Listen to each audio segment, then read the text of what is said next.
Catherine Glaspie. I'm here with some great ladies that I'm glad we're back together again today. We are here at the GMA conference for 2021 in Savannah. So Mia Williams is my co-host for today. Our field reporters are Emily Hardaway and Amanda Coyne. So thank you, ladies, for being here, coming back for the second day to work with me again. I really appreciate that, and it makes me feel really good that you guys came back. I'm not sure that you had any choice to come back, but I'm glad that you're here. So, ladies, you guys are going to be our field reporters today down on the floor. Yes. You hit a lot of really great vendors yesterday, but you have quite a bit more today. Kind of preview for us kind of where you think you're going today. Well, I think that we have some really cool vendors that we're going to be able to see. I saw earlier a putting green out on the floor, so that's really interesting. We never got to those Christmas lights yesterday, so I'm really hoping that we're going to see those Christmas decorations because, like I said, #1 Christmas fan right here. So yeah, I think there's a couple of different vendors than you would probably expect that we're going to see out there. Cool. Amanda, do you have any particular vendors picked out yet this morning? I am also excited for the Christmas decorations because when I made the connection of, you see those in their city every year, but where do they get them? Probably this guy. So I'm very excited to find out more. Yes. Yeah, I love it when we decorate here in Savannah for Christmas because down in the historic district they have these beautiful lights on the lampposts. It really gets that old city feel to it. Yeah. It's just a lot of fun. I'm always looking forward to that. And they put up a huge Christmas tree right in front of our office, right in front of City Hall, in between city and county. And, it's a lot of fun to see that. So, I'm always looking forward to that. And let's face it, I live in the South, in South Georgia. I'm ready for the cool weather that comes with Christmas. Absolutely. It's like 90 degrees outside and humid today, but it's sunshiny. So, that's nice. We've had a lot of rain here in the last week, but I'm glad that you guys are here for this conference and getting to experience some of the really nice Savannah stuff. Get out, go to the different restaurants and things like that. So, I'm really looking forward to seeing the rest of your conference and everything. So this has been a lot of fun for me. Awesome. Yeah. All right, ladies, I know you guys got to go because you got to go get out there with those vendors. We'll join you guys on the floor in a few minutes. So thank you guys for being here. Thank you so much. See you soon. See ya.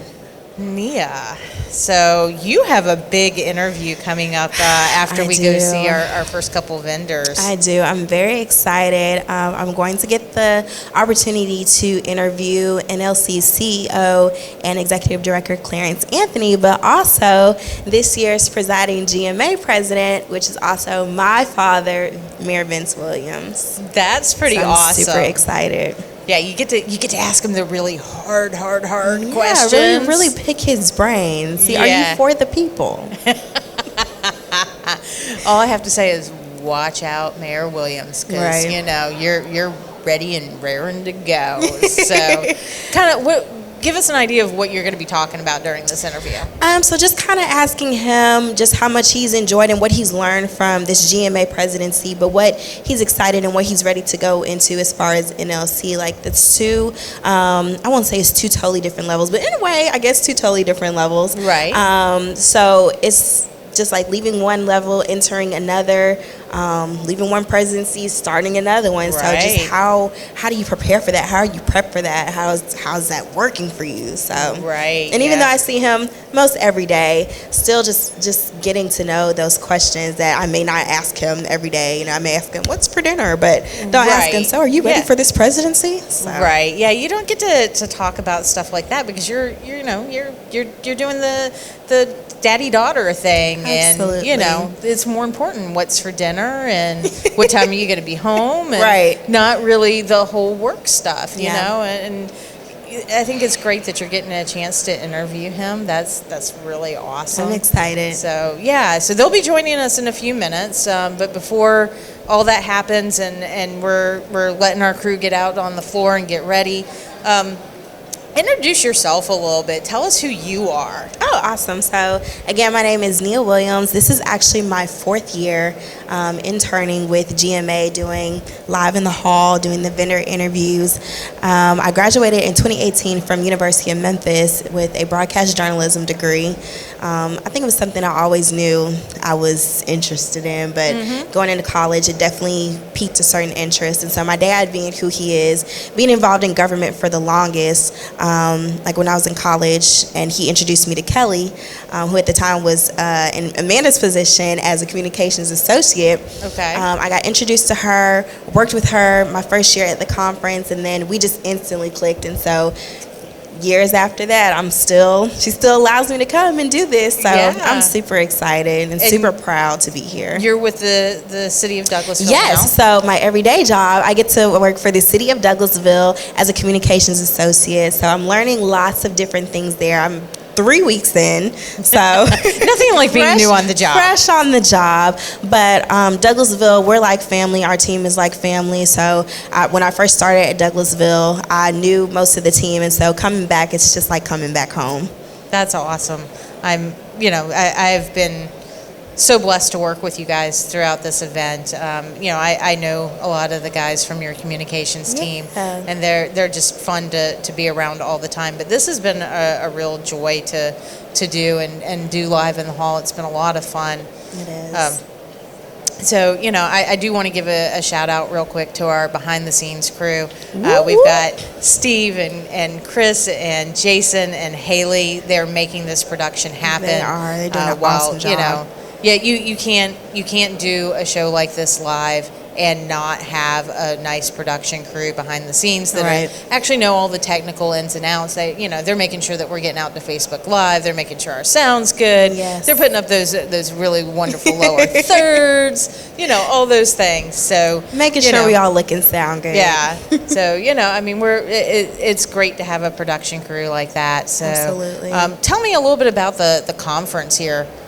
You've got like 1,700 people attending. Wow. That's huge. It is. This is one of the biggest things that you guys do every year to get everybody together, to get their probably like their ethics classes and their any new council people classes and stuff like that. But there's other stuff here too.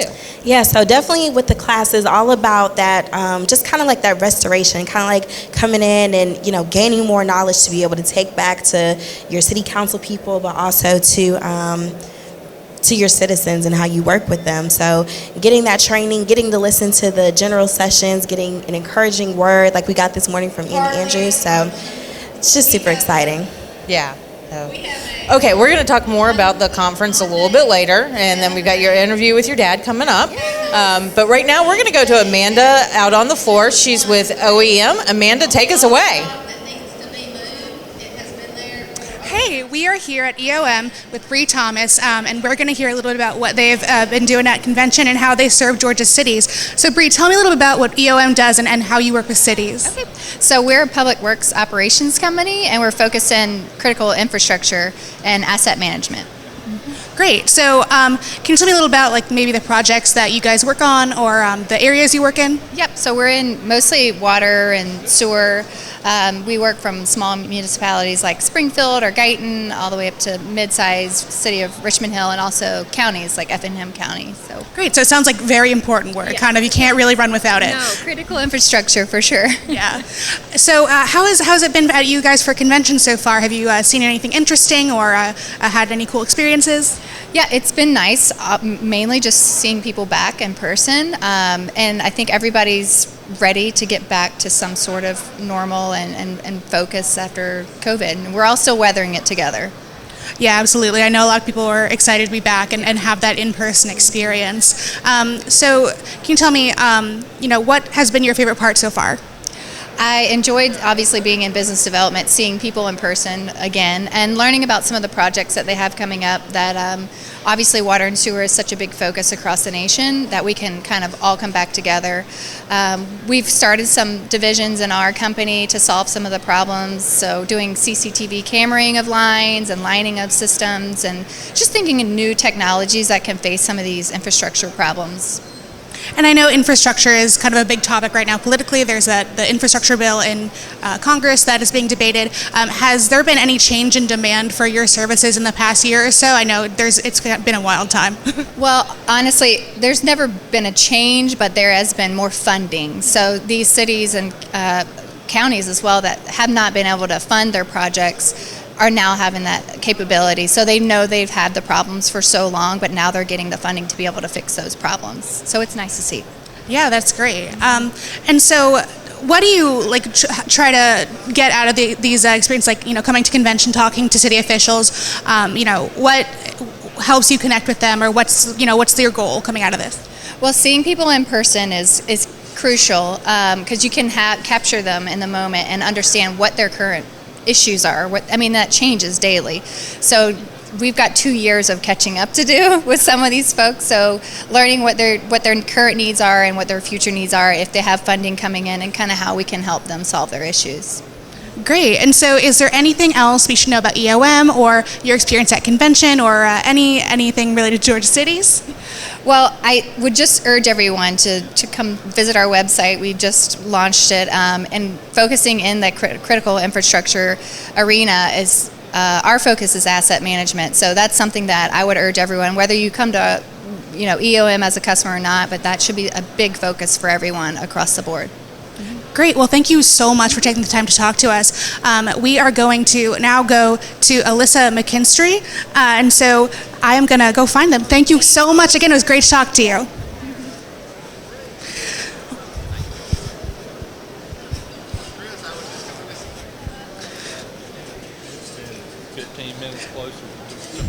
Sorry. Try not to run into anybody. Hi, Alyssa. Hi, nice to meet you. I'm Amanda. I am with GMA, and I'm with our Live in the Hall production. So you are with Mckinstry. Tell me what you do and how you work with the cities. Yeah, so we help cities really stretch their operational dollars and get some sustainability initiatives done in their city as well. So we look at smart cities, solar technology, kind of anything that can help a city save money and really stretch their operational dollars. That sounds really cool. So have there been any interesting projects that have happened lately with you and cities? Yeah, so we're actually working with a couple cities down in Middle Georgia to help kind of figure out from a preliminary standpoint what a potential sustainability project could look like, and really help them kind of show the map of the city and what we can do and the impact we can have and the money we can save. So there's some exciting stuff happening for sure. Yeah.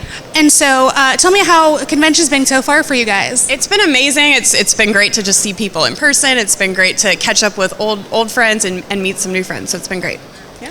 And so what kind of, if a city is having an issue, what issue would bring them to you that you could help fix? Yeah, so if you're looking for sustainability measures, right? So if you're looking to, either, offset some of your carbon footprint, or if you're looking to save some money on your operational budget, or you're just feeling like you can't afford some of the infrastructure projects that you really want to do, this is a great place to start. We can help look for ways to save you money and reinvest that back into the projects you want to get done.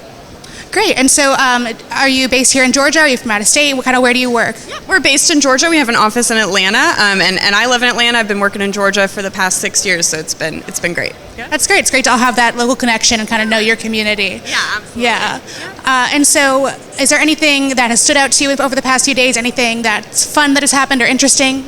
It's just been great to see everybody. The turnout seems like it's been great. Everybody's just happy to be here, so it's just been a refreshing, weekend. Yeah. Yeah, it's been really nice to be out here. So is there anything else we should know about Mckinstry? Anything that's really important to come away with, or something that might make people say, I want to come stop by? Yeah, I think we really take a different approach to capital and infrastructure projects. So if you're looking for creative solutions to help your community fund some of your most important initiatives, we'd love to speak to them about it. So. Yeah.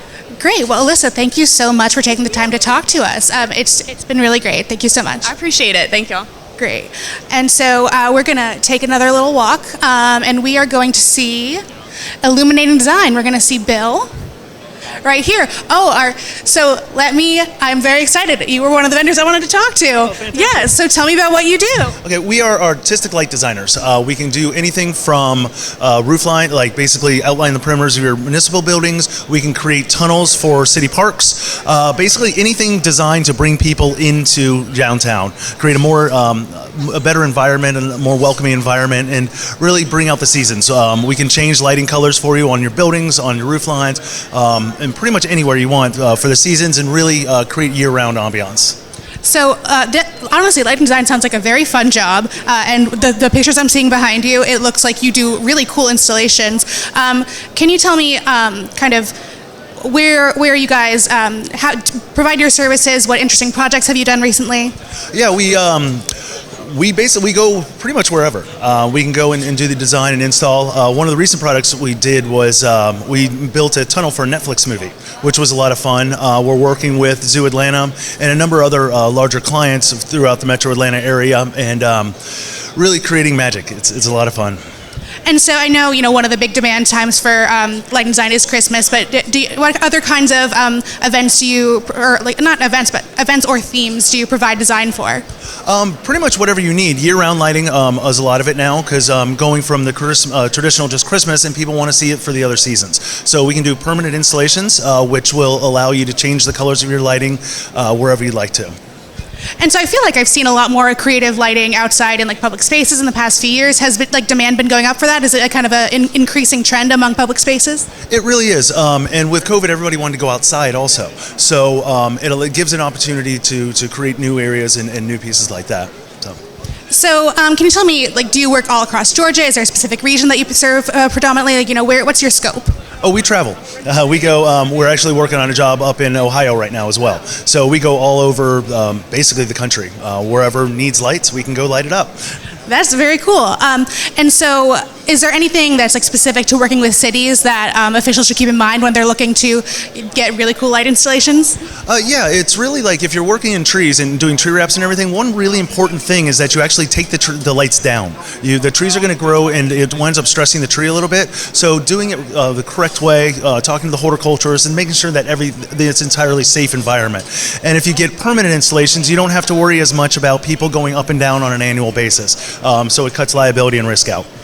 Very cool. And so have there been any projects recently that have been really out of the box or exciting or interesting that you've seen? Yeah, there's a lot of stuff. One of the fun projects we worked on probably about a year or so ago, we created a waterfall out of lights, pulsating lights that drop down, and it was in a fountain that had to be turned off for the wintertime. So that was a really fun project to do. And so I see behind me this tunnel. It looks like the Atlanta Botanical Garden. So did you guys do? How much did you do with their holiday lights program? Because that's a really cool installation every year. They've taken it in-house now, but for the 5 years prior to that, we did basically all their tree wraps, their tunnel builds, and the majority of the installation of that show. Yeah, that's a gorgeous setup. So that's really cool seeing that, because I immediately recognized it. Right. Yeah.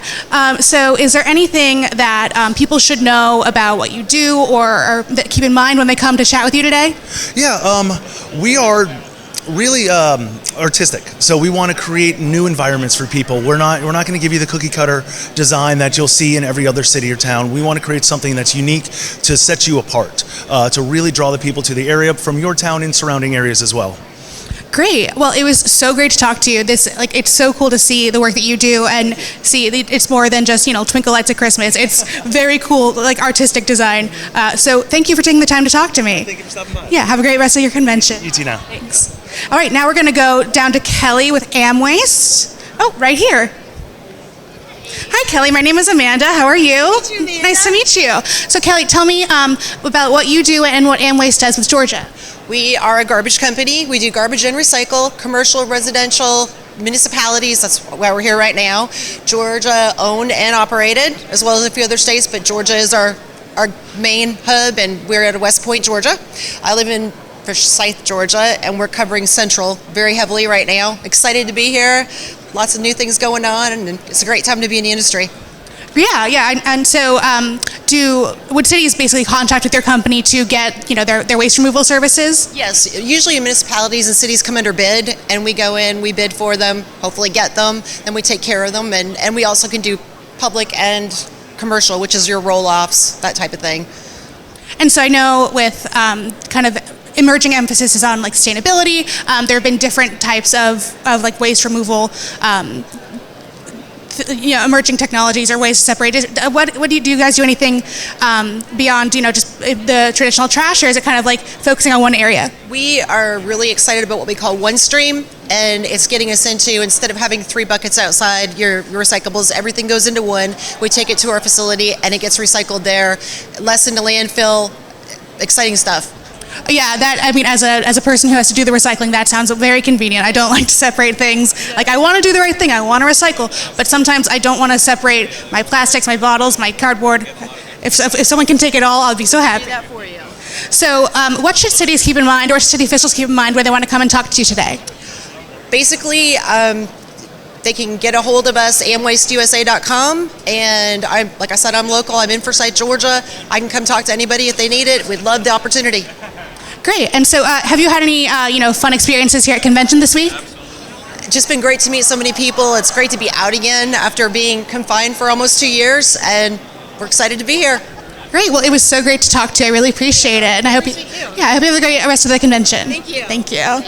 All right. So let's see where Haley went.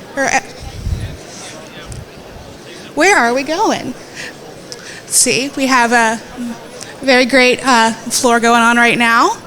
I'm trying to find her. Oh, she's over there. Let's see if we can chat with some new people.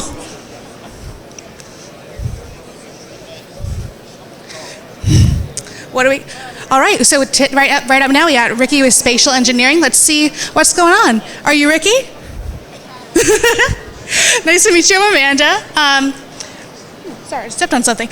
So I'm with GMA. We're doing Live in the Hall right now, talking to vendors. Do you mind telling me a little about what Spatial Engineering does, what you do, and how you all work with cities?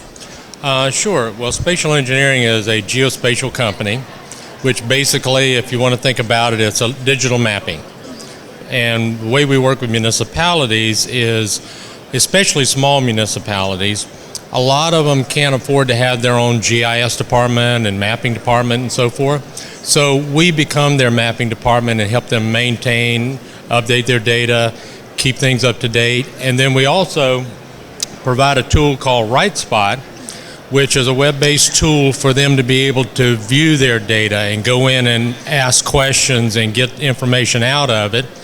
All as a part of the service we provide them. So not only are we their GIS department, we also provide them access via the web and give them capabilities just like some of the larger, like Atlanta, larger municipalities have.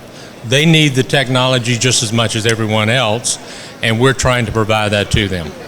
And so what's important about having access to this technology? How does it help, maybe cities run more efficiently or help residents in their lives? Well, that can be any number of ways. It could be something as simple as we have individuals inside the municipality doing parcel research for a particular utility notification that they're having to do some work at a particular location.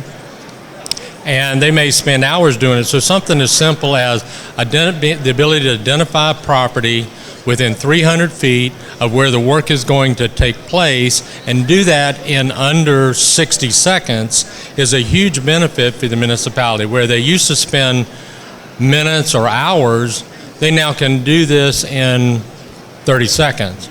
Another one would be if you take, for example, along the coast, they get calls all the time from constituents wanting to know what flood zone am I in. And they would have to go look this up and try to find that information. Well, by having this technology, while they have the constituent on the phone, they can answer the question, generate a standard report, and email it to them so that they've now got that information. And what used to take hours to do, again, we're down to minutes. And it makes a more pleasant interaction for the municipality and the people in their community, and just makes the whole thing efficient and better working. Great, yeah, that sounds like it helps with not just efficiency, but also safety, as you mentioned, the flood zones. So can you tell me, are you guys based in Georgia? What kind of areas do you serve, or is it, what kind of areas do you serve? We're based in Rincon, Georgia, which is just outside of Savannah. And we serve basically anywhere. I mean, right now we're primarily located within this area. So we support Richmond Hill, we support Pembroke, we support Effingham County municipalities. We support Lumpkin on the west side of the state. So anywhere in the state of Georgia we can support. Great. And so if a city official or someone wants to come by and talk to you today and find out more about what you do, what should they keep in mind or what should they think about? Well, one of the most important things I think to think about is institutional knowledge. We have people on staff, and a lot of times we have individuals that have been there for years who may be retiring or who may be leaving. Things change. And this kind of technology can help bridge that change so that it's not such an impact on them. Yeah. And that kind of institutional knowledge is such a resource for cities that sometimes you don't know about it, how important it is until it's gone. It's the only side we got. Exactly. And we've had several clients that that's exactly what has happened. They'd have someone who's been head of the utility department for 30 years, and they're just a walking book of knowledge, and then they retire. And then the new person comes in, and it's a significant learning curve. This type technology implemented the right way can help bridge that and minimize the learning curve. That's great. And so how's your week been at convention? Have you had any fun experiences, or has anything stood out to you as interesting? Actually, this has been a very good conference. We've had several people stop by and ask questions about it. It's always nice to meet people from other parts of the state and people that we just don't know. We've had some of our own clients stop by to say hello and thank us, and so we really appreciate all that. Great. Well, is there anything else that's really important to know about what you do or how you guys relate to cities or anything that we should keep in mind? That's a toughie. Really, no. We would just like the opportunity to talk to them, to explain our approach to handling and managing geospatial data for the municipality, and explain our concept. How y'all doing? That's really all it is. Come on over here. There are locations that have the technology. We can augment their capability, and then there are municipalities that really don't have anything who need it and don't know how to get started. We would appreciate the opportunity to just come in, say hello, and show them what we can do. Great. Well, it was so great to talk to you. Thank you so much for taking the time to talk to us. Thank you so much. All right. Have a great convention. All right. Now we're going down to SSOE. We're going to talk to Bill. So down over here, I'm looking for it. Right here. SSOE. Oh. I know a little bit about them because they helped with our brand new building. How good? How are you? Great. It's good to meet you. So I know a little bit about y'all because you helped with our beautiful building. Can you tell me a little about the work that SSOE did with the GMA headquarters? Sure. We were very fortunate to work with Larry and all the leadership group, and what a great opportunity and what a great transformation of that part of downtown Atlanta at Trinity and Pryor. Just an amazing project, and I do think it'll make a very positive impact on the city and be a great resource for all the cities in the state of Georgia. So. Yeah, as someone who gets to work in that building, I think y'all did a great job. It's gorgeous, and makes it good to work in because I have my own office, and so if people are being loud, I can shut my door, but if I want to hang out with people, they can come in. And a parking deck that provides safe parking for the staff as well as visitors who come in for whether it's board meetings or just city leaders coming by for business or whatever. Yeah, we don't have to get rained on, and we don't have to worry about where to park. It's very good. So can you tell a little bit more about your larger work? What do you do across the state? What's the lowdown on what you do? Exactly. Well, we're an architectural and engineering firm. Our portion of the company's been around 103 years, so we're based in downtown Atlanta, but we have offices in other parts of the country. But we do work all over the state of Georgia, and currently we're doing a new performing arts center in the city of Lawrenceville, the Aurora Theater.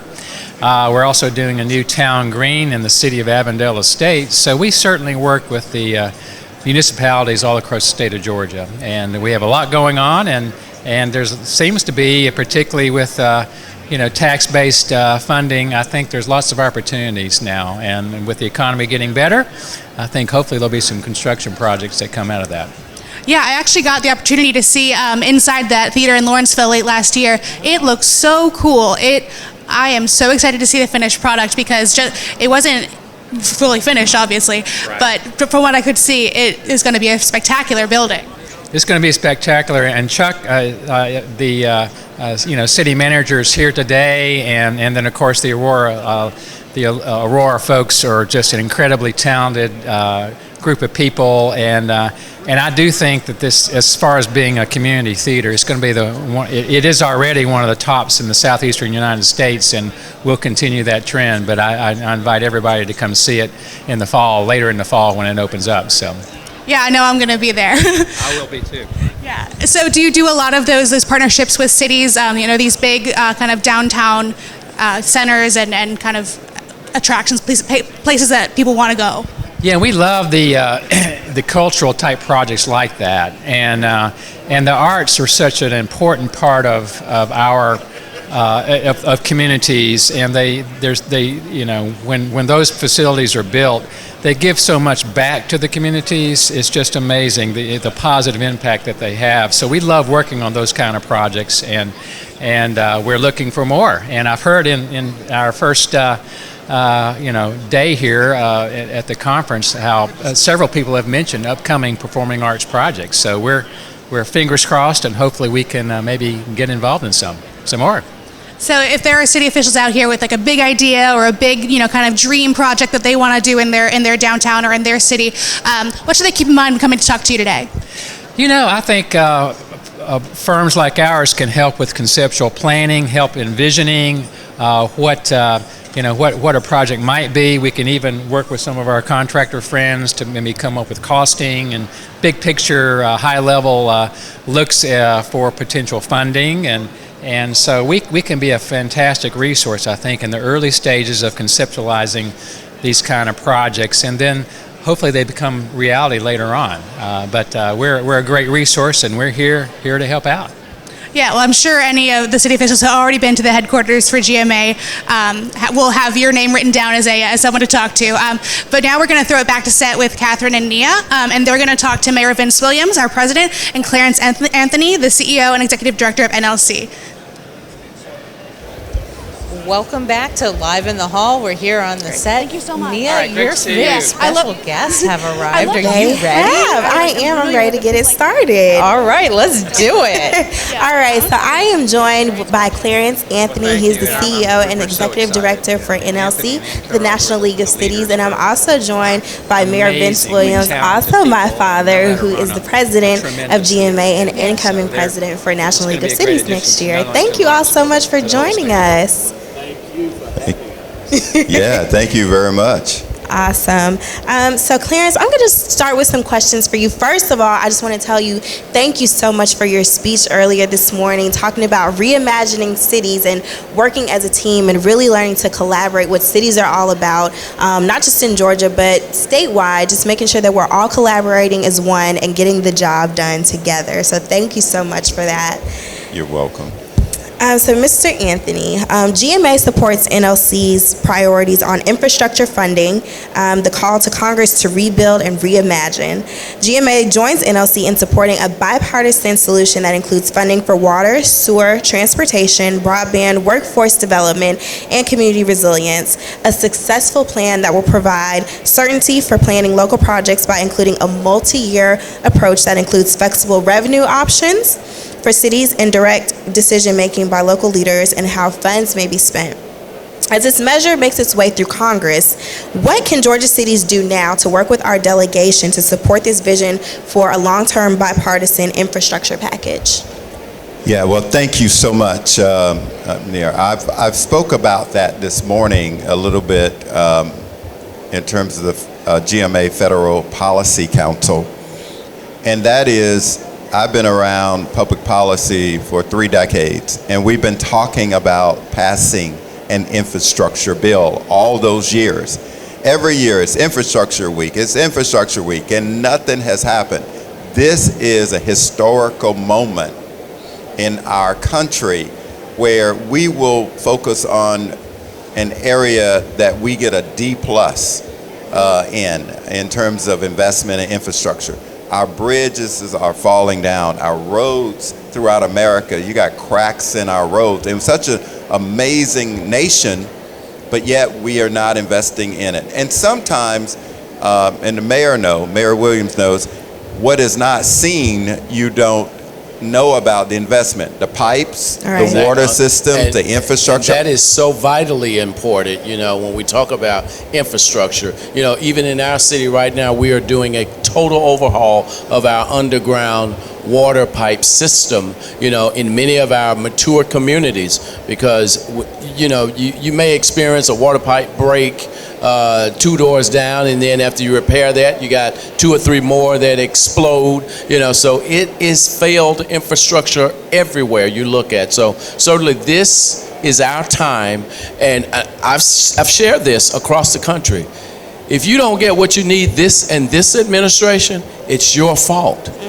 It's time to let folks know what we need and how much we need. And this administration has certainly been an asset, but also heeding to the call of need. All right. And specifically, what Mayor Williams said, we have to tell those stories. We have to tell those stories about the streets in our community. The fact that, this is about kids and parents riding to school on good roads, not having accidents, great bridges. Would you like to send your family across a bridge that is crumbling?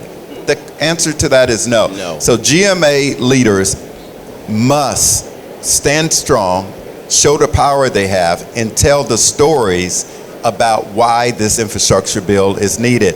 Not just for roads, but broadband in rural communities, especially minority communities. Right. I live in DC, and in the Northwest, we got 5G, 8G.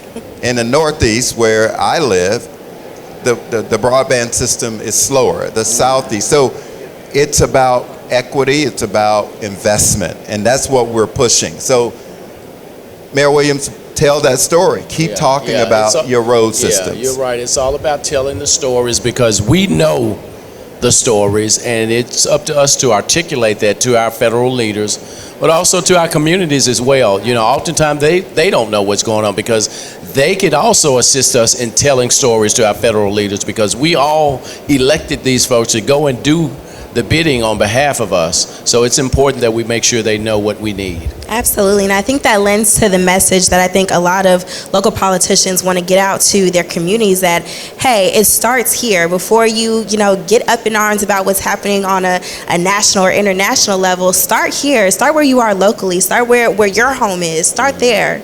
So I think that's awesome. Now, NLC has worked very closely with the Treasury staff throughout the development of guidance on the ARPA and provided thoughtful comments in July. When do you expect the final ARPA guidance to be released? And are you optimistic that NLC's feedback and recommendations to provide more flexibility will be incorporated for eligible uses, revenue loss calculations, and reporting requirements? Yeah. As we know, this is a historical moment, meaning that we've never had legislation passed where every city, town, and village in America is going to get direct funding. So we're sort of building, I don't want to say the airplane, but we're building my first car as we drive it. And there are things that we're finding out with the bill ARPA passing, lost revenue projections.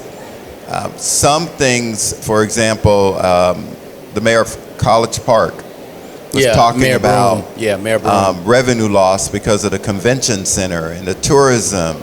The second largest convention center in the state of Georgia. And a lot of folks don't realize that, And that those kinds of issues were not thought of. So we're working with Treasury, providing them feedback on the guidelines, and we're hopeful that maybe 50-60% of the questions that our members have will come out positive.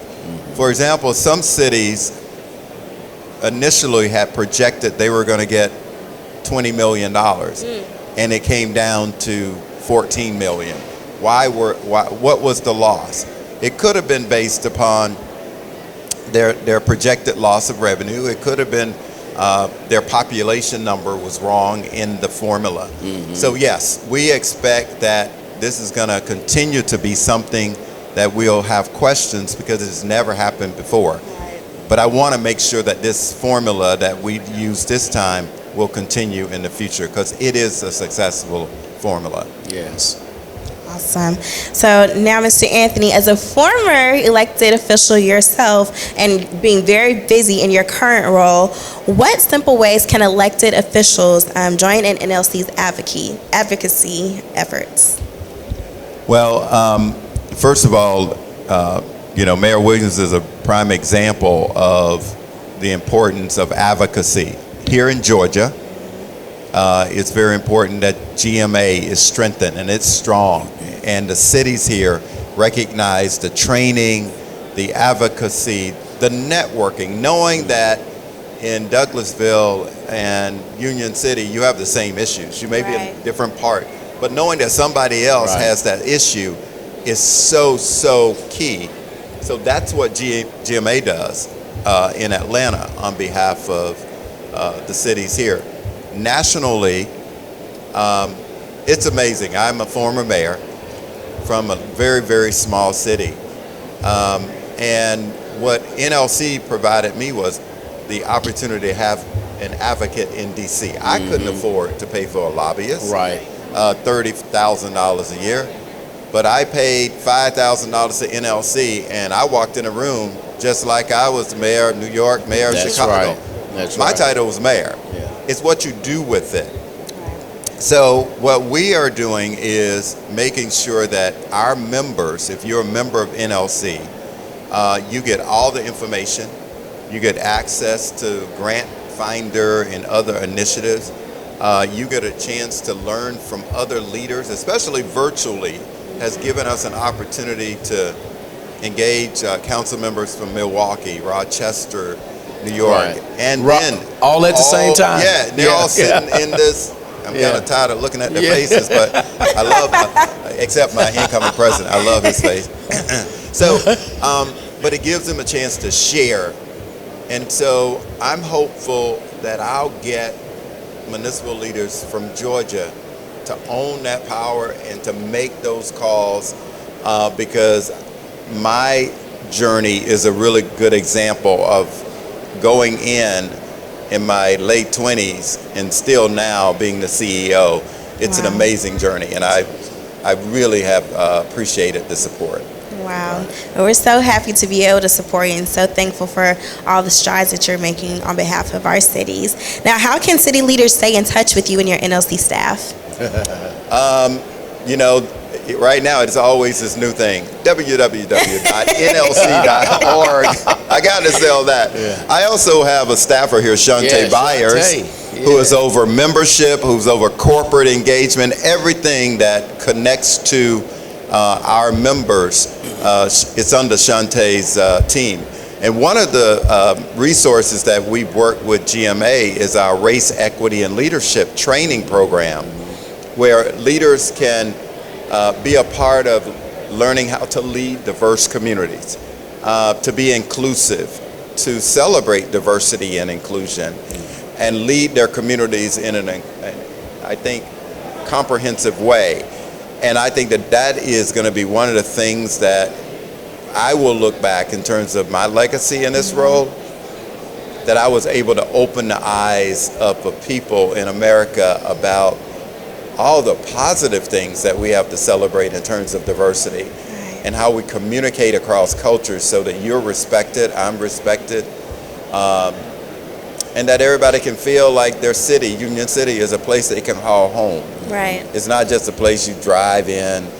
You know, you got a home now, you got a job, your children feel safe. You got recreation, all of those things. That's what we aspire to, Mayor. Senior opportunities for our seniors. But, I'm a strong advocate for membership, certainly with GMA. But NLC is so vital when we look at the needs that we have from a federal perspective, but also the training that NLC provides us. Leaders find out after they've been elected that, hey, How do I become a leader, a better leader, a stronger leader, a more relevant leader? And you have to avail yourself to these, organizations such as NLC. And the thing that has been a real asset to me certainly is the entire NLC team of professionals, because these are individuals who are gifted in their various areas, and it means a lot to us because it gives us a wider reach to be able to understand better our roles and what the roles should be, but I have shared over this past weekend with a number of local elected leaders why is NLC so important? Well, first let me ask you this. How important do you think it is that you are now going to receive ARPA funding, millions of dollars, that NLC, along with the assistance of GMA, was able to crack the code to make sure that this happened for you, and I get folks that, well, I go on the website and I usually get their information. I said, let me tell you this right now, and I'll be candid about it. I am very vocal, and I am an advocate to make sure that people understand membership has its privileges. So if you are not a member, you will no longer be able to go to that website to get free information. You're gonna make Who me lose does my that? job up in Who here. gets free information? Nobody. That's right. American Express tells you membership has its privileges. Now this is That's true. right. This And is I true. appreciate that advertisement that you just gave. And the mayor is going to be president of the National League of Cities, having Yes. Georgia on everybody's mind in the nation. And I want to thank you for that, and thank you for allowing him to be Absolutely. a servant. You and your mom are just great, and I'm going to have his time next year, so you better get your traveling boots on, because he may come. That's NLC, fine. I love my NLC family, and I'm looking forward to the ride of being president, but also, being able to still continue to learn in that role, but also to learn more about how I can help my city and all 19,000 cities and towns and villages across this nation. Now, with your presidency, how do you plan to impact Georgia's cities across the state? Well, one of the first things I want to do, but I've already started doing, is speaking to a lot of my local colleagues about being members. How great it would be, especially once we go to Salt Lake City, to have everyone from Georgia that's a local leader there rooting on the state of Georgia, not rooting on me, but rooting on, we have a seat at the table, and now it's time for us to make sure we make the best out of it. Absolutely. Now, really, you've given this. What more words of encouragement would you give to cities that aren't members? What more could you say? Join NLC. Join the National League of Cities. Look, you are doing your city a disservice if you are not participating. You're doing your city a disservice if you are not a member as a local leader. I have had so many local leaders tell me ridiculous stories as to why they can't do it. You can find money to do whatever else you want to do. You may be able to push one of those initiatives aside, and I'm talking about just the little event you're doing, because the cost that you get, that it costs you to be able to be a member, you'll get that money back in some of the services, but also resources that are provided to you through being a part of NLC. So join NLC today. I'll also just add that, a lot of times when you get a job, you went to college for that. Right. You got your certificate and you move up, right? Public service is a choice to serve. Absolutely. And you can be anyone in America, and you can raise your hand and say, I want to run for office. And I've seen that so much. But when you get elected, you're like, oh my gosh, now what do I do? I need to learn about finance, municipal finance, not just business finance. Right. Bond issues, revenue bonds, general obligation bond, water quality issue, climate, sustainability, Police and fire. I talked a little bit, setting the ad valorem rate and the rollback rate. All of those things are specific to serving municipal government. Right. And you may be a lawyer. I mean, educated or not educated, you can run, but you also need to learn.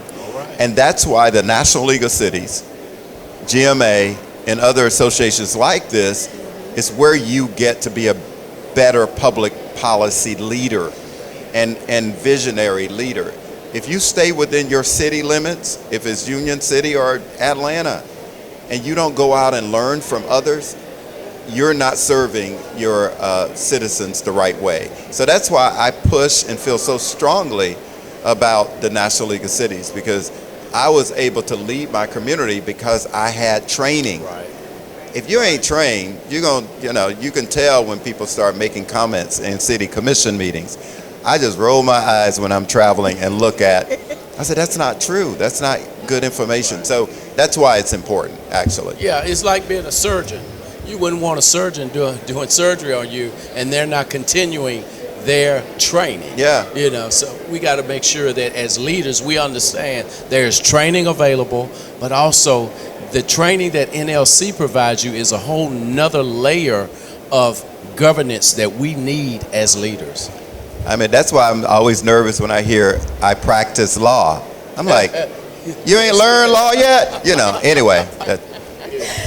Amazing point. Well, thank you all so much. And Catherine, you asked me earlier, what else I was so excited about with the conference. It's this stuff like this of hearing in-depth information from our leaders, being able to share that with all the people that are here, the ones that may be at home watching. So those are the things about conference that I absolutely love, is getting to have these in-depth talks with them. Absolutely. So thank you all so much. And I want to say to my father, I am incredibly proud of you and so thankful for you. I literally would not be in this seat or be here if it was not for you. So thank you so much for the strides that you make, not just for me, but for the people that you serve. And I'm just so incredibly proud of you, and I love you so much.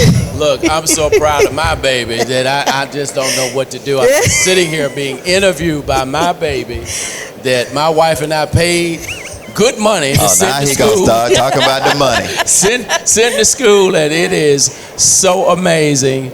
Ken with American Engineering Inc., where are you?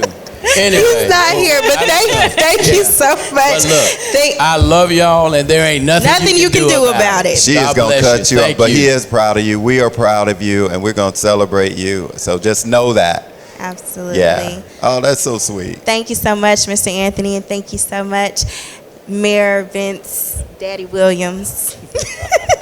Well, thank all three of you. This has been a fascinating interview. I've learned a lot. Absolutely. I come from the county side of things, so hearing the city side has been really interesting. So thank you so much for joining us today. I know you guys have a lot to do back out at the conference, so we're gonna let you go. We're gonna head over to the floor. Thank you. Ken with American Engineering Inc. is with our field crew, so take it away, guys. Oh, nice. Thank you, Ken. Thanks, Ken.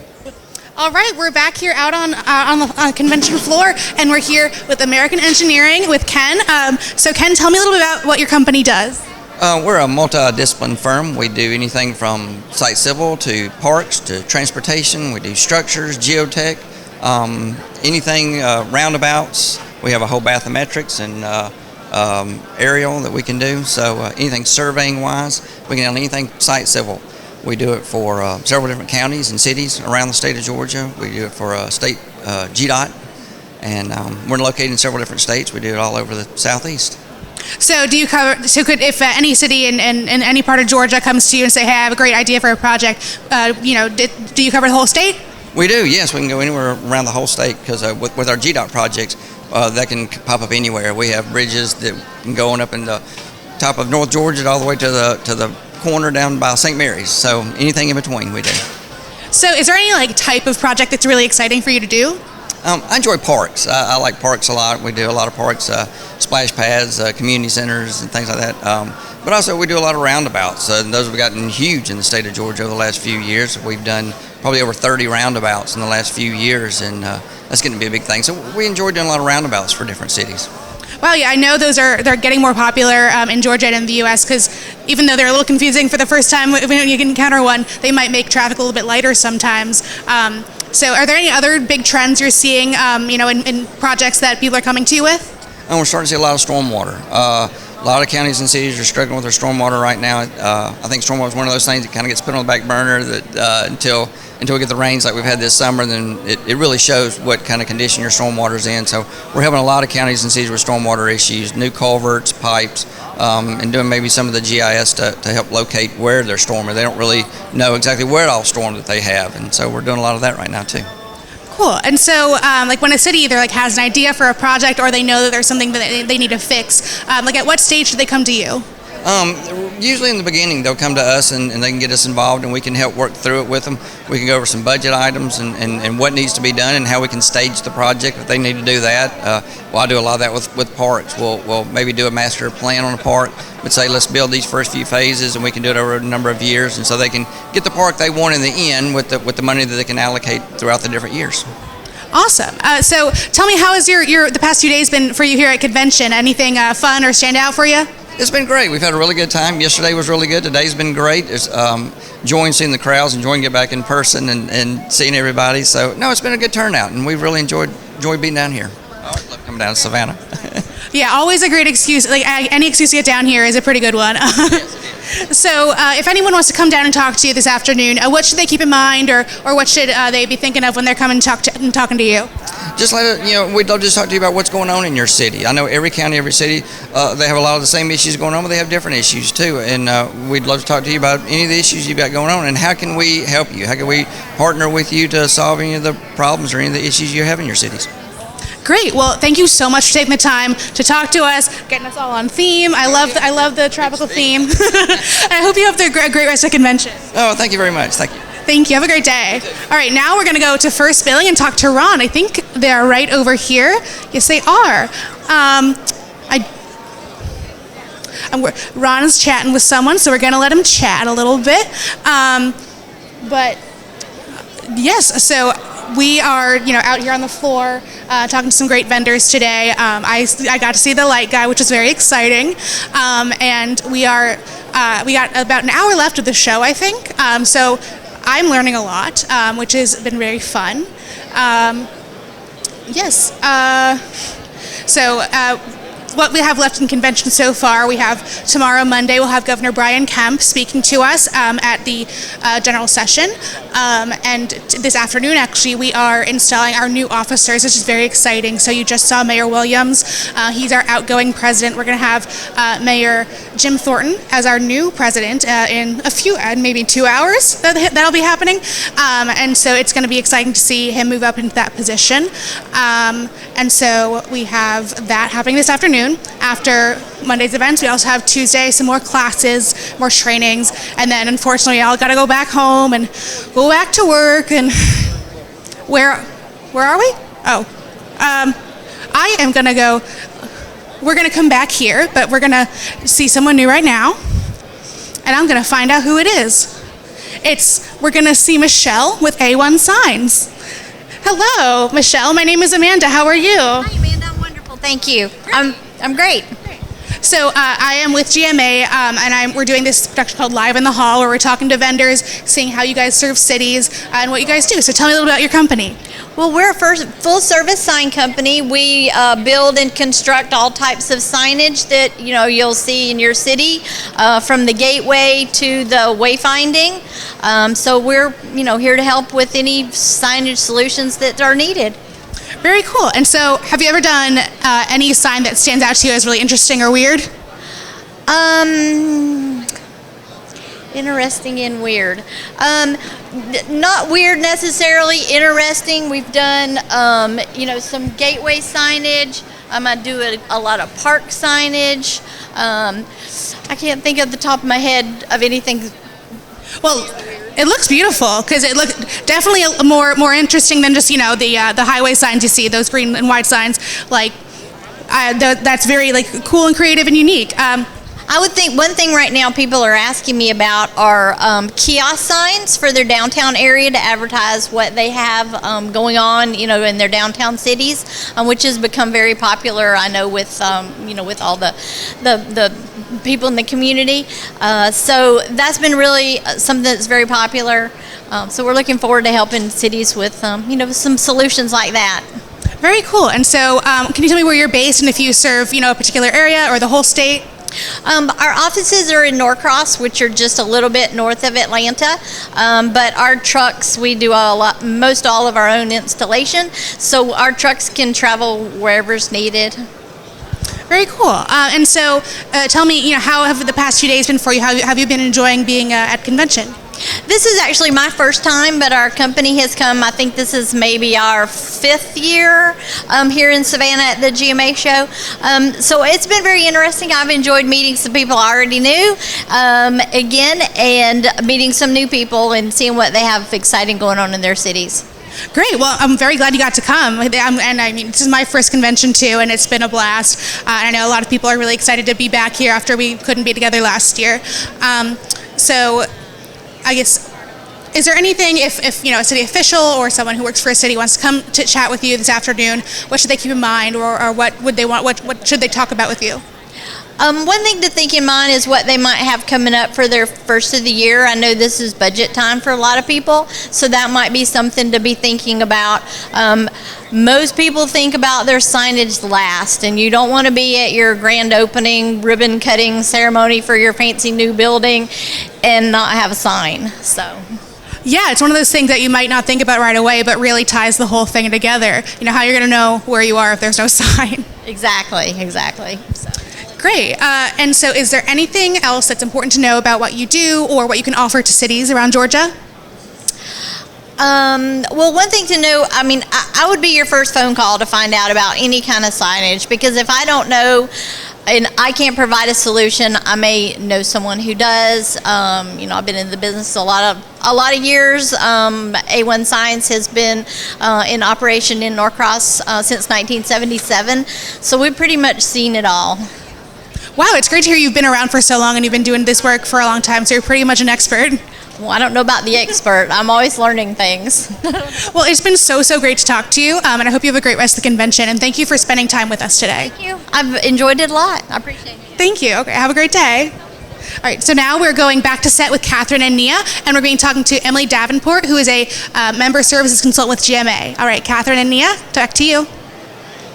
Welcome back to Live in the Hall. We're on the set here. Nia is still with me as my co-host today. I'm Catherine Glaspie, and we are going through some interviews here. We're having a great time, Nia. We are. Yeah, the last interview was just awesome. Thank you so much for interviewing your dad. Highlight of my year, highlight of my life. It was such a good interview. They had so much passion. So absolutely. Yeah.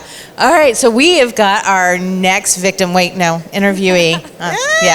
On set. So Emily Davenport, you're with GMA. You're a consultant. Yes. So tell me, what is that exactly? All right, so I am a member service consultant for GMA, and so there's actually 7 of us across the state of Georgia, and so we each serve a district. So I've actually got 2 districts, so most of us do have 2, and we're really here to just be an extension of our cities and help them in any way that they need. So it can be anything from helping our city clerks, newly elected officials, any kind of training. We help obviously answer questions with our programs. But again, if you can think of it and it involves the city, then that is what we're here for, is to help serve them and answer those questions. That's amazing. So I'm going to ask you a question, and I think I already know the answer to it. And they say that all good questions you already know the answers to.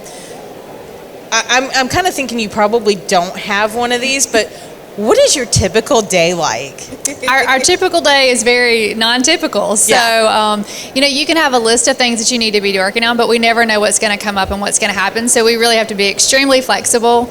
But again, it's like usually you're getting calls every single day from our emails, from our city clerks or our mayors or our council members, and just asking for assistance. It could be anything from immigration reporting. It could be ARP, which is our top discussion right now. So they're trying to figure out everything that they need to do in order to not just get those funds, but how to spend that money to best meet their city's needs. So, but again, it's so many different things, and some of it's just simply how do we update our contacts? Like we've had changes in employees. Who do they reach out to for their benefits? But again, every day is truly different, and I don't think I've had the same day twice in the just over a year that I've been with GMA.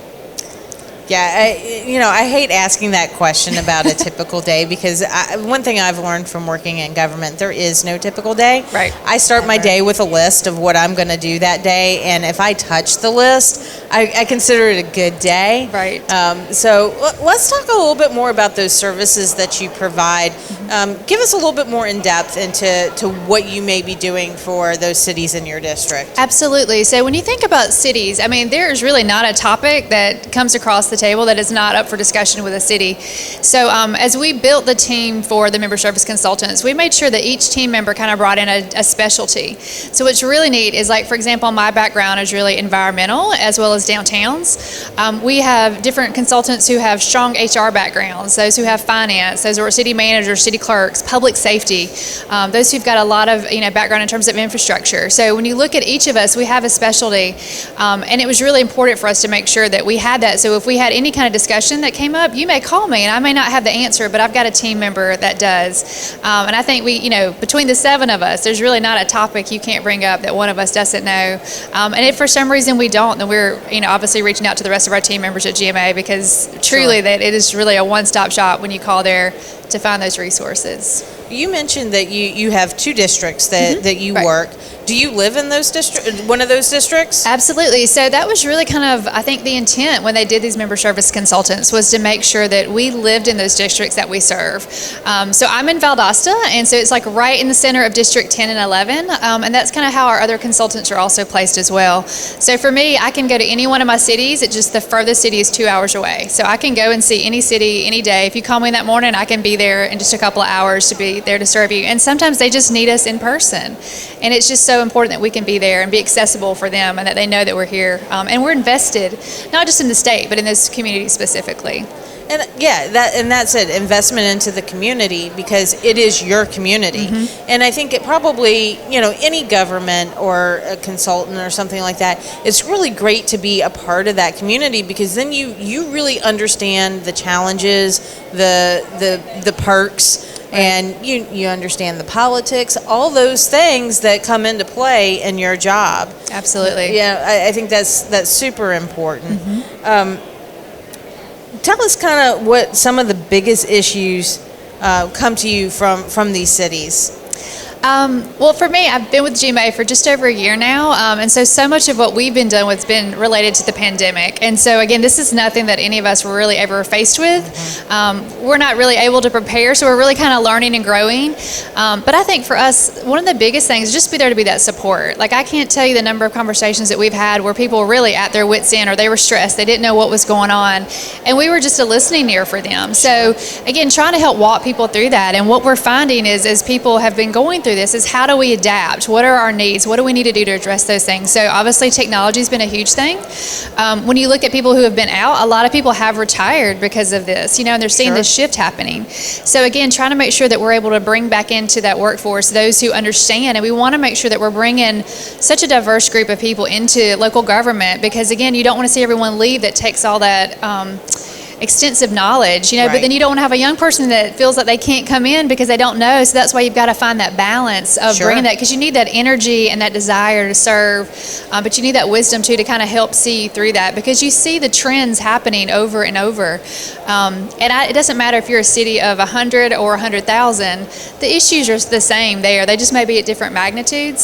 So I think for us is really kind of addressing that. So for us, so much of it has really been based on what we're seeing that's happened with the pandemic, and making sure that we've got qualified people, finding those resources, and how to keep operations moving, because just like we heard this morning, the cities didn't shut down. We've got to keep making sure that we're providing those services to better serve our cities and keep things moving, because if the garbage guys aren't there or the water's not on, if there's potholes, those things still have to be fixed. So. Absolutely.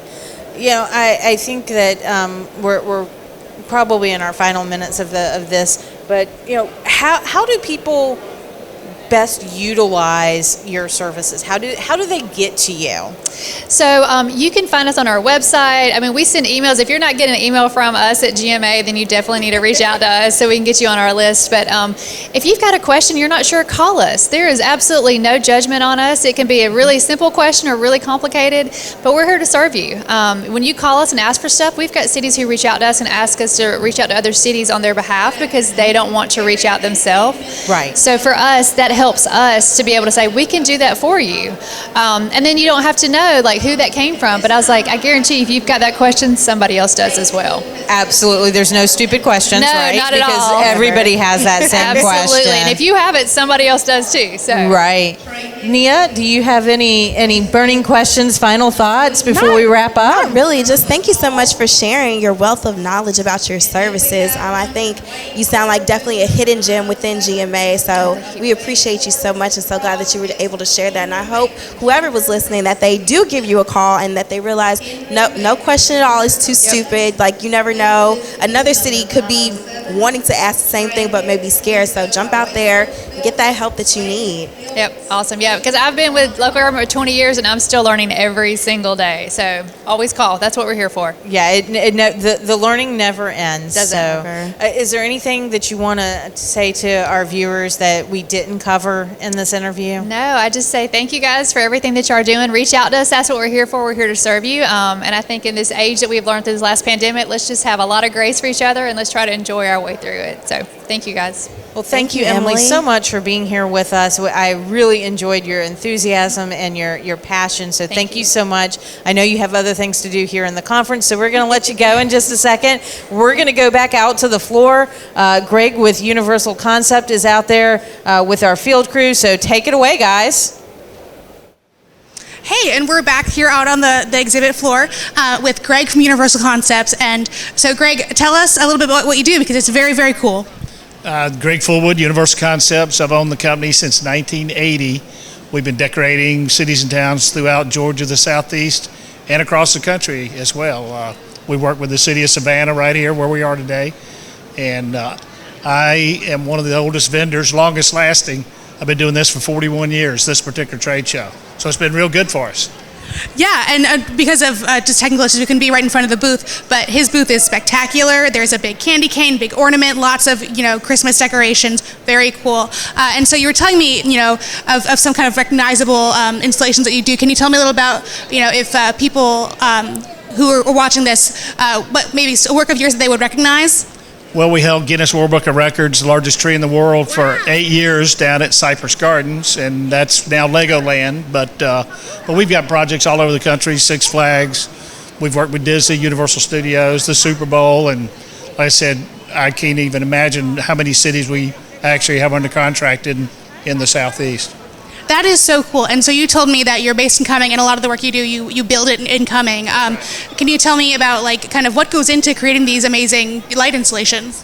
Well, we designed the Gatlinburg Smoky Mountain lights with Dollywood and Pigeon Forge, and that whole thing was based around non-Christmas but Winterfest. And so we designed snowflakes and that sort of thing. And so we use just a lot of creativity. We're USA manufacturers, so we're real proud of that. And we like to keep it here at home. It must be just a very cool, fun job to do that. It can be, yeah. But sometimes after Christmas, it's a little bah humbug, but we enjoy it. It's been good. It's a family-owned business. And so, are there any trends that you've noticed lately in the past few years, or any things that are in really high demand? The intelligent lighting probably is the LED, of course, but the intelligent lighting where one bulb can do 1 billion functions and you can sync it to music and computerize and just a lot of enhancements. But again, it's hard to beat just traditional garlands, red and green garland and clear lights. So we do it all. Yeah. That's very cool. And so if a city has, a really cool idea for a holiday installation or another kind of lighting setup that they want to talk to you about, I guess, what should they keep in mind when coming to you with an idea? Just tell us what the idea is. We work with Halloween, St. Patrick's Day, 4th of July, any holiday, any kind of theme. And year-round lighting, that's big for us too. Just a lot of cities want to outline their buildings, for the off-season and light their trees, and we do all that also. That's very cool. And so you mentioned that you are one of the longest returning vendors for the convention. How has it changed over the years? Oh, it's dramatically changed. First of all, the venue, we used to be outside at the old Civic Center in the heat during the middle of the summer, but it's just advanced. Everything's advanced, and it's just, it's very impressive. You've got a great group that we work with, and we enjoy it. We've enjoyed the relationship. I'm so glad to hear, and I'm glad that you are here with us. So has there been anything that stood out to you this week, anything that you've done that's been fun? I've just been just enjoying my stay in beautiful Savannah, Georgia. So. Yeah, I think we all are. It's been great to be here. So I'm going to now thank you so much for talking to me. Please go see his booth because it's really cool. I'm going to throw back to set with Catherine, who's going to be talking to Tim Abbott from the city of Harley. Catherine? And we're back on our set here.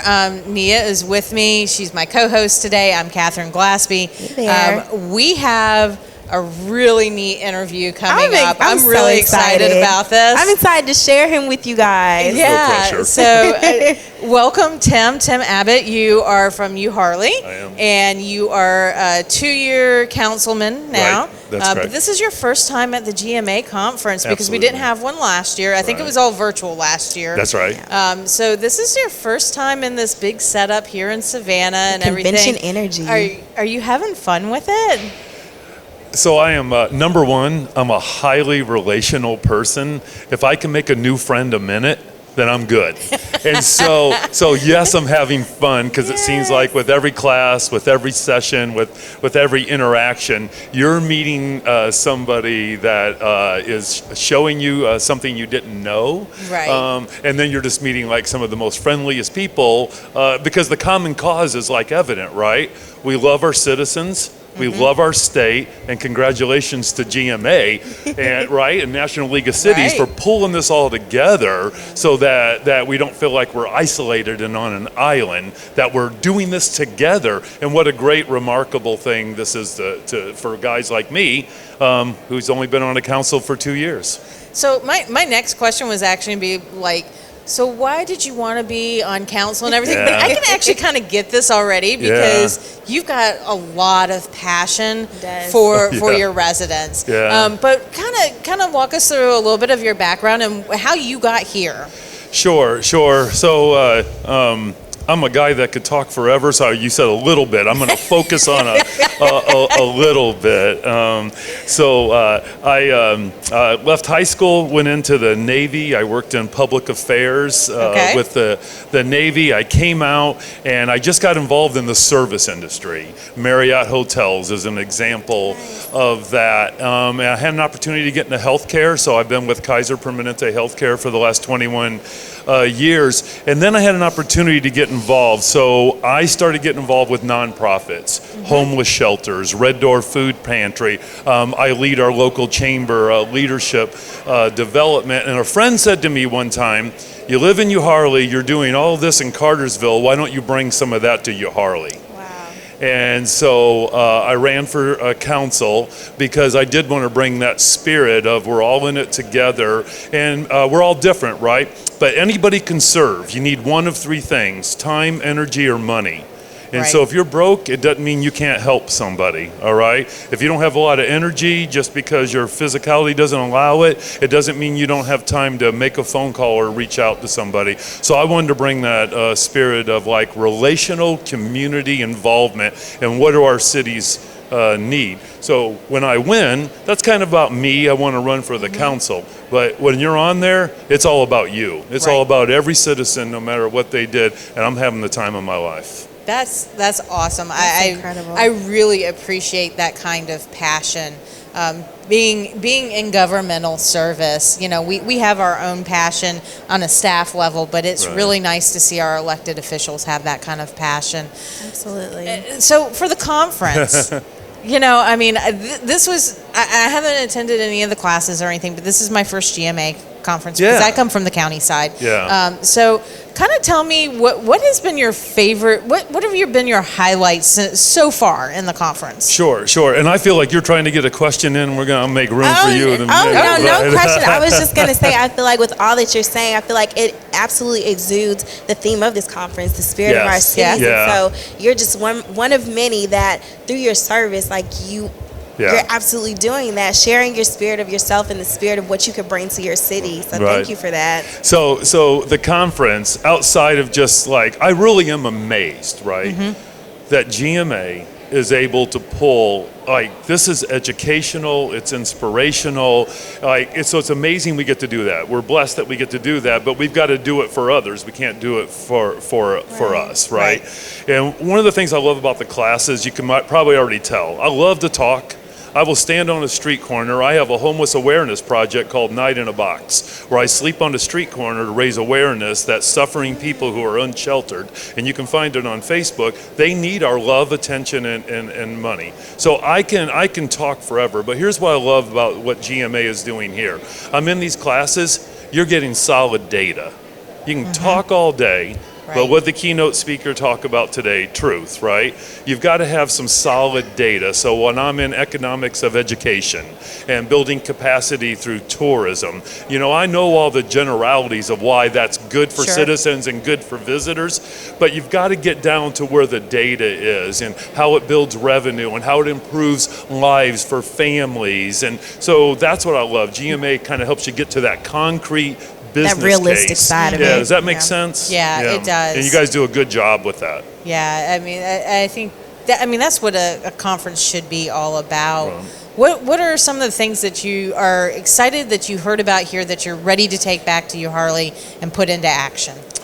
Yeah, it's very interesting in the tourism class. I love new ideas, and you know how you spend a lot of money trying to market something, get people to attend. Now this is going to sound silly, but it stood out to me. I can't remember the name of the city, but they were trying to highlight one of their fall events, and they wrapped all their trees in yarn. And it created so they didn't have budget, right? I'm in a small city of less than 5,000 people. We don't have marketing budgets. Right. It was beautiful.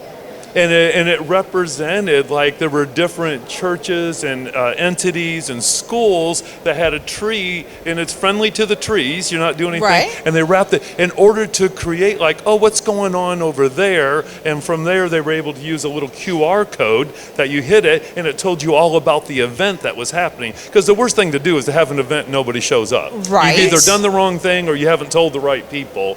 And so that's I know it sounds like a silly example. No. But if you're not dealing with a lot of money, which the city of Uharli isn't, we've got to really be challenged to think about how we get things done to serve our citizens, bring in visitors to spend at our small business, right? And make it so delightful, because here's the payoff. Would you ever come back? Right? Make it so delightful that the citizens are going to brag about their city, the visitors will come, they'll leave and brag about their city. So those are some of the things I was learning about how to get out there, use business cases from other cities, and then how to create something that's unique and it looks really fun.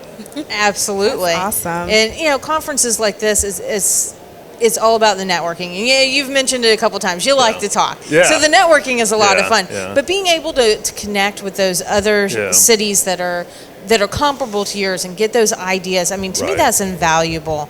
And I know that you've had the opportunity to do that while you're here, because they have networking events and things like that. So I think that's really important that you get to take those things back. Nia, I know we're getting ready to wrap up here, but I know you are so ingrained into GMA. I know you've got some questions for Tim. What's your thoughts? Yeah, so just want to know, what are you most, besides what you learned in your class, what are you most excited to look forward to next year? So I've been very affirmative. I'm not going to say anything critical. I'm going to say opportunities. I look forward, it was hard to sign up for classes. Can I just be real for a moment? Sure. I signed up for classes, and then I didn't get the classes, and then the classes I got changed. And so I'm looking forward to, maybe there's something I need to do different, but there's so many attractive classes. So I'm looking forward, because again, I get in there, I get to meet people. They have PhDs, and they're putting the numbers together. Then you hear from other cities. So, I'm really looking forward to that, to getting into, it's just 1 year. I know what you're thinking. Well, Tim, just be patient, all right? Gosh, it's your first year. You'll get into more classes next year. And I'm going to rent a wave runner for next year, so I don't have to rely on one ferry. All right? I'm just going to rent a wave runner and just go. I won't do that. But, now the ferry can get everybody. So the classes are really, I need to learn. The worst thing a leader can do is stop learning. right? Right. And you guys give us all the opportunity to come here and continue to grow our minds, our hearts, and our spirits. And I've connected with other city council members from surrounding towns. We just talked today about connecting our parks through trails. Oh, right? wow. Even though we live in different cities and Right. wow our citizens. So I'm looking forward to more of that. That's awesome. That, That's what that it's all is- about. Yeah, and that's awesome. I know we've done that here in Chatham County, where this city and the county have collaborated on some trails to connect different areas Yeah. of town and everything. We just opened one not too long ago. So, I mean, that's a great idea. It gets people out, gets them moving, Yeah. and it encourages that back and forth between the cities. So, anything else that you want to mention to our viewers before we go back out to the floor? I don't. These people who are listening to me probably are well more seasoned than I am. If I had anything, I would say just continue to come, continue to support GMA. The National League of Cities, never heard of it. Fantastic. Like if I wouldn't have come here, I would not have known about all that great work. So, here's what I've learned, and I ask our city manager, he loves GMA. He wants us to love GMA. You guys are opening opportunities for a lot of people. So keep loving GMA and keep coming back every year. And if I get a chance to meet you, it's my delight. So I hope that happens. Well, thank you, Councilman. We really appreciate you coming over today and talking to us, especially since this wasn't scheduled. You popped in and we said, hey, come on into the set. That's So fine. we I love thank Steve you. Jones, so it's all good. We Anything thank for you Steve. very Thank much you for that. so much Yeah, for you guys are joining delight. us. Thank Keep you. up that passion. Absolutely. We really like that passion. It's God-given. I can't manufacture it. It's all him. All right, we're going to go back out to the floor. We're going to go over to Granicus. David is there with our field team. Guys, tell us what you got. Hey, we're back, and I'm here with David from Granicus. So David, tell me what Granicus does for cities across Georgia. Sure. So we provide government web services for a number of Georgia clients. We're the largest partner for clerks' offices in the U.S., as well as the longest-serving video provider for council, board, and commission meetings. For our partners, we try to help them, maximize their return on investments by soft savings, as well as helping them to improve their outreach and improve their web presence as well. Great. And so something that I saw that you guys do is you help with things like council videos, with agendas and stuff. And I know I used to be a reporter, and so I know how important it is to be able to find that information easily, not to get lost in the maze. So how do you help make websites better and easier to navigate for residents and people who are trying to find out city information? Yep, so it's all about making access to information more available for the public. And that saves a lot of time for clerks' offices, like you said, as well as entire city and county staffs. So we're dedicated to, improving those kind of workflows and, again, helping to also be forward thinking about things like ADA concerns and outreach. Very cool. And so are there any services that you offer that are interesting or unique in this kind of realm, or anything that stands out? Well, please come by our booth if you get a chance. Again, we provide everything from websites to communication tools to agendas and minutes and video tools for council. So we really do run the full gamut of digital services for government, and we're constantly bringing in new additions to our company. Like we just recently brought in a group called Bang the Table, which is specific for initiatives and projects. And so, can you tell me where you are based, and kind of do you serve the entire state or a certain region? So we have offices in DC and Colorado, but we, serve clients all throughout Georgia. We have, a strong number that I've been able to meet here today, and we're thankful to be a regular participant at the GMA as well. Great. And so, can you tell me how the past few days have been for you? What's convention been like? Have you had a good time?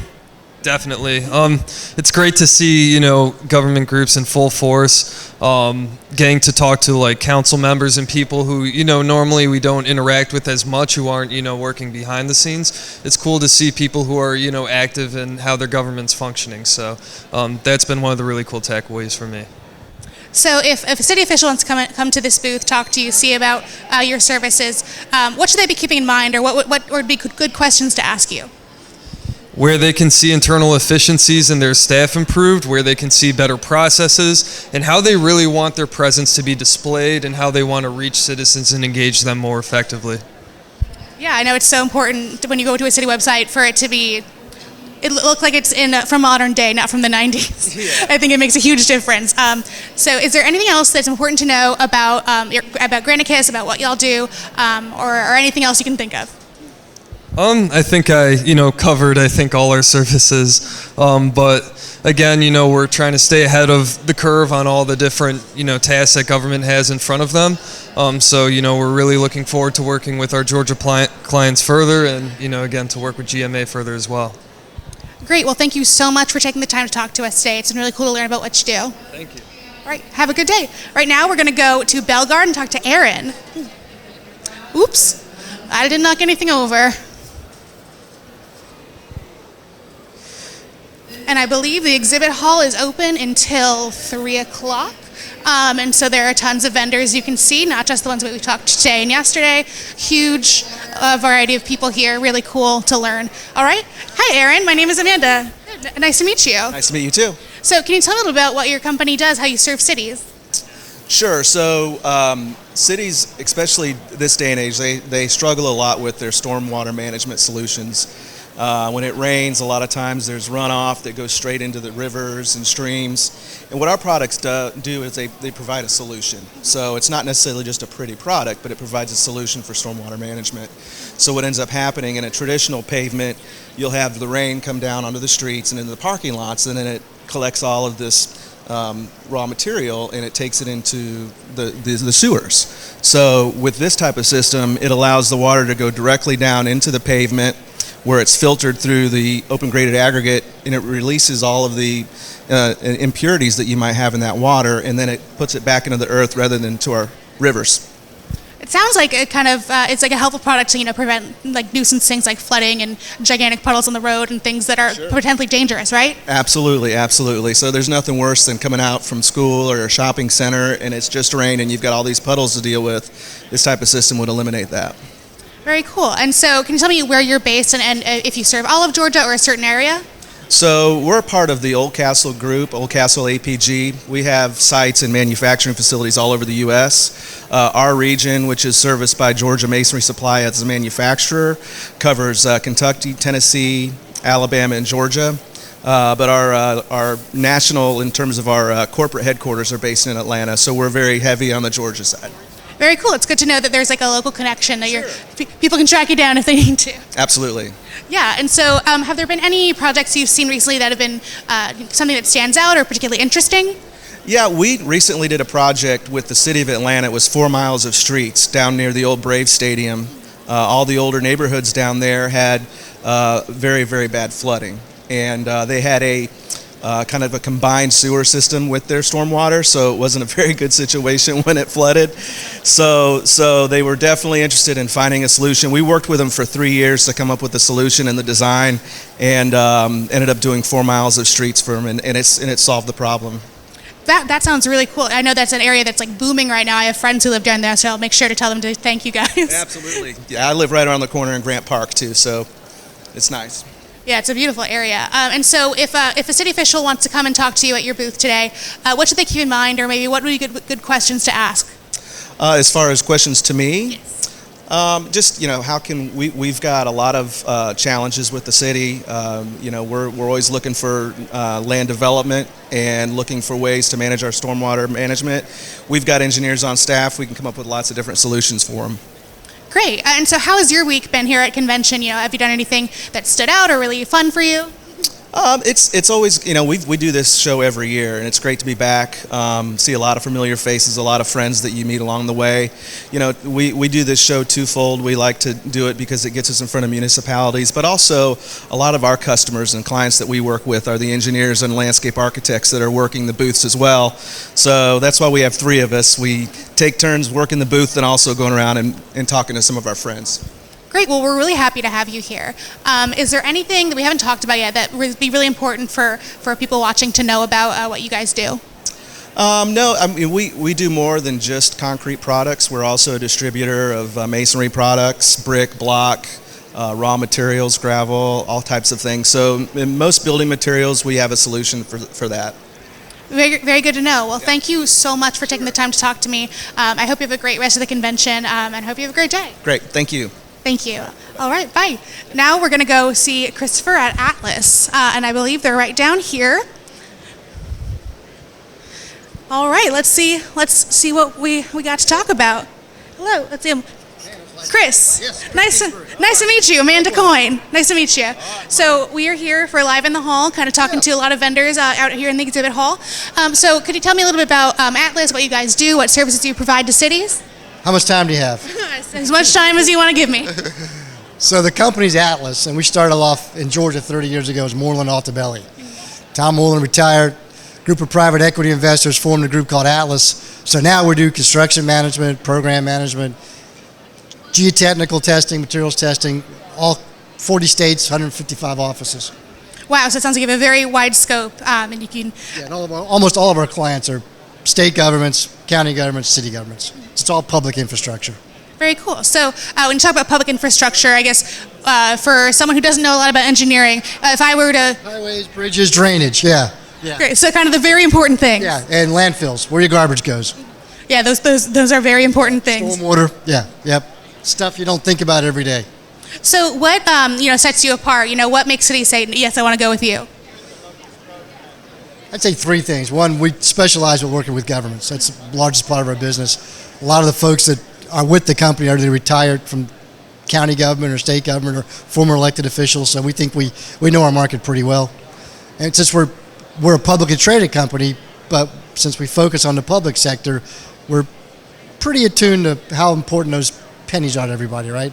So we try to keep a pretty efficient operation. We all at the end of the day pay taxes, so we want give you back the best value for your money. Yeah, and it sounds like having people with actually, government experience on staff, they know what the challenges are, know what people are looking. Yeah, because there's no, we all have to make a living. There's profit for us, but we're not in it at the end of the day to make a lot of profit. I wouldn't say we're a public service company, but we're public service oriented. Yeah, I mean, if you have a highway that's easy to drive on, or you have a landfill that's not stinking up the neighborhood, it makes everyone's life better. And then when we do recruiting, one of the things we always tell young engineers, young planners, young testing technicians is you work with us, you're going to get your hands dirty, you're going to see things get built early in your career, and you can tell your family members, kids, whatever, I helped build that. That's a big sales pitch, makes everybody proud at the end of the day. Yeah, that must be really rewarding to say, with that, I worked on that. I know my grandfather did steel work way back in the 50s or 60s, and so I still know what buildings he worked on, and that's something he takes pride in. Yep, it is fun stuff. So speaking of fun, how's your week been? It's been good. We always enjoy coming to this. I think this is probably our third decade. Wow. Yeah, I've been with the company 30 years. I can't not remember coming to a GMA or your competitors at the county. So we enjoy it. Yeah, that's awesome. And so is there anything else that we should know about, what you do, what cities can come and talk to you about, what if they have a certain kind of problem, what would bring them to you? We do provide a lot of management solutions. We can help with financing schemes. We can help with a lot of what we do now. What's interesting is on-demand labor, staff extensions.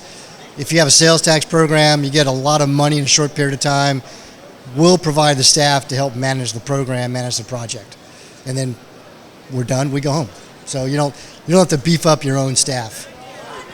That's been a successful model for us and a lot of our competitors help out local government. So great. Don't be afraid of us, don't be shy. Come find us.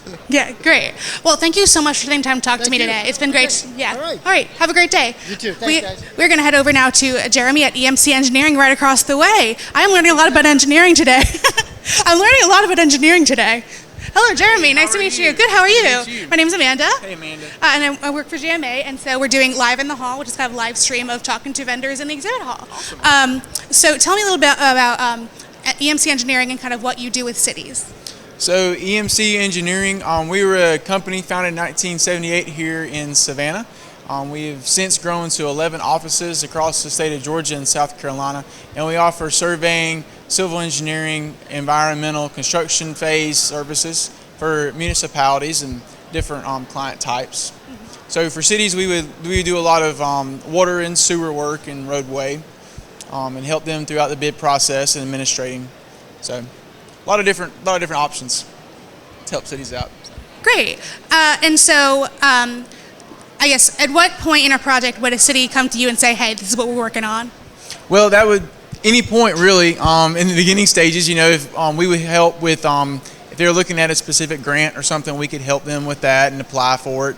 And then on up to just, whenever a need arises and it's identified.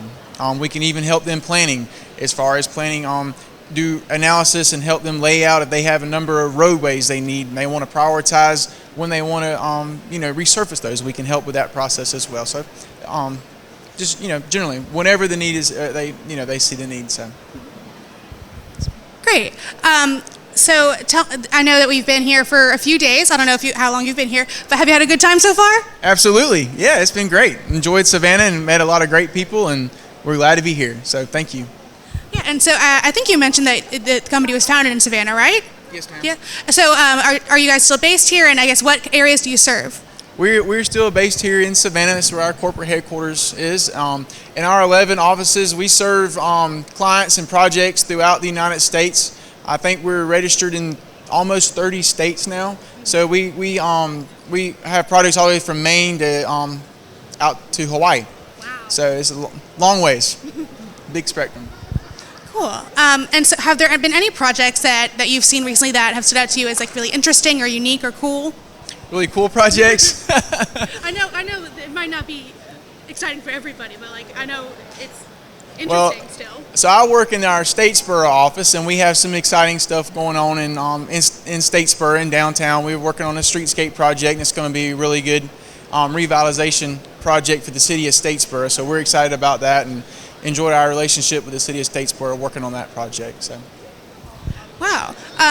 Cool. So if a city official wants to come here and talk to you today, if they want to come and see kind of how they can work with you, maybe what would be good questions to ask? What would be good things to talk about with you today?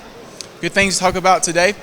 I would just like to talk to them about the services that we offer and how we, kind of what their needs are and how we can help them meet their needs. Great. So. Well, thank you so much for taking the time to talk to me today. It's been really cool to get to know a little more. I think you're the third engineering firm I've talked to today, so I've learned a lot about civil engineering. A little crash course, yeah. Yes, ma'am. So, it's good to meet you. Good to meet you, too. I hope you have a great rest of your day. Yes, ma'am. Thanks. All right, now we're going to throw it back to set with Nia and Catherine. And welcome back to Live in the Hall. I'm Catherine Glaspie. And Nia Williams has been with me all day today. Thank you, Nia, so much for being with me today. Thank you. This has been so much fun today. We have really had some great interviews. Starting out with your dad and Mr. Anthony. That was fun. It was so nice to see their passion. It was. And then having Emily here on set, really talking about member services and what she was doing. Yeah. And how they're helping cities, and then wrapping it up with Councilman Abbott, who just, the passion was just coming off of him in I think waves. that was the theme of all of our interviews. It was. It's just being passionate about what you do and loving what you do and who you are, who you serve, all of that. So absolutely, that was my great. Word of the day was passion today, because we just saw that with everything that we were doing. And I know even, welcome back, guys. Thank you. Out where you guys were. Yeah. There was a lot of enthusiasm out there. People are really excited. They're excited to be back here in person, getting to network. But they were excited about what you guys are learning at this conference and everything. So it was awesome. So did you get to see the Christmas lights? We did. We were able to see them, yes. Yay. Not only did we see the Christmas lights, there was another lighting vendor. So I got to see 2 light design people. And that was very cool. Love that for y'all. It's very cool to see that huge scale. It's kind of a combination of art and science, because you have to know how electricity works and not electrocute yourself. And you have to know how to make it look as cool as it does. Right. Yes, yeah. And I see you brought a souvenir too on your neck. Oh yes. I forget the name of the company, but they had a very cool booth. It was like Hawaiian Aloha themed. They were an engineering firm. We talked about roundabouts. Wonderful. Nice. Very cool, yes. Yeah, roundabouts are like the thing for roads and engineering now. Yes, they're like the new trend, for sure. It's a little bit scary because people don't know what to do. Yes, I feel like they're a little controversial because people are not used to driving in roundabouts, so they think that they're like not safe or they think that they're confusing. But once you figure out that you just go in a circle until you have to get out, it makes traffic a lot less bad. I was going to say, overall, it's extremely functional. So and I love it because if I miss my turn, I just keep on going around the circle. Exactly. I'll get there eventually. So, interesting thing, Savannah, we have these things called the squares, right? So we were built on the squares. Yeah. Squares are roundabouts. Essentially, Yeah, you know, true, I mean, very there's true, four yes, yeah. roads that come in, and you just keep going around until you get to the right one and Yes. get out. Yeah. Pretty much. So you would think that we wouldn't have that many problems with roundabouts because we've got our squares, but people still get a little confused on that. But I do like your new accessory. I think that it really makes the Yes. outfit pop. I'm all especially about with your pink. Love it. Yes. Thank Yes. you. Yeah. And luckily, they had a little thing on this, so it's American Engineering that gave me this. AEI. Yep. Yes, AEI. So, ladies, we've only got a couple more minutes together here on the set, and then we're wrapping for 2021. Oh, wow. That's that's a little sad. I've really enjoyed this. Yeah, I have really had a too. blast with all of y'all. Yeah, it's gone by so fast. It has. So I'm going to start over here with you, Nia. You know, I mean, this has been an amazing experience for you, especially today, getting to interview your dad. But what were the highlights for you? The highlights for me, obviously, of course, was interviewing my dad and Mr. Anthony, but also the general session today. Being able to hear Mr. Anthony speak, it was absolutely incredible. But also being able to pop into the different sessions, taking photographs. So just seeing everyone from all the different cities, just kind of collaborating, throwing out ideas, talking about different subjects that they all relate on. That's always my favorite. Yeah, I can understand that. Emily. Yes. So I think for me, this is my first year being at GMA, and and I really loved being out in the field and getting to see all the vendors, all the really cool vendors and what they had to offer, and just learning more about them and everything that they had, and seeing like cool tractors and lawnmowers and things like that, seeing all the putting green and, just seeing everything that was out there and being like, wow, there's so many resources I never knew about or never would have thought about. So I thought that was really cool, and I really enjoyed doing that for sure. That's awesome. Yeah. I know, like you said, it's your first time here. Yes. You looking forward to coming back next year? I am. Now that I know what it's all about and I know what to expect, I'm really looking forward to it. I think it's going to be great. Awesome. Amanda, I know this is kind of like your first GMA too, right? Yeah, it is. Yeah, so I started with GMA in January, and I feel like I heard right away how amazing convention is and how everyone was looking forward to coming back. So it's been great for me so far because it's been an opportunity to kind of see not only how cities are working together and how these officials are so dedicated to learning and bringing good tools back to their cities, but also meeting the vendors, seeing how every little part of local government works, how every kind of need is filled, even needs like Christmas lights, from needs to like stormwater drainage. It's from the things that you would think of automatically to things that you would never think of. Right. And for me, like seeing how it works is so fascinating, and that's been really fun. Yeah. This has been a lot of fun for me. I've just been here basically for these shows, but it's been a lot of fun. I've made a lot of new friends. I'm so excited that I got to work with all of you and our amazing crew back there. I'm going to wave Shout out to you to them guys. again, our Haley, crew. Jason, Steve, and Chris. I want to thank you guys again, because without you guys back there, we wouldn't be able to look good up here. Right. But this has been an amazing experience, and I hate to say that we're wrapping up for our Live in the Hall, but I think it's that time that we do that. But I hope that I get to come back in 2022. I know Kelly will be back, but I'm hoping that you guys will let me guest host a little bit. So I want to take a moment to really thank you guys. I learned a lot about cities that I didn't really, I guess I should have known. I mean, I worked in city government for 12 years, but I worked in a different level of city government. So this was really, it was really nice to kind of hear this. It's always good to see that word again, passion, that you see from our elected officials and our leaders. So, all right, guys, I think we are out of here for this year. So I want to thank everybody out there for joining us over the last couple days, and we'll see you again next year. Thank you so much, guys. See you next year. See you next year.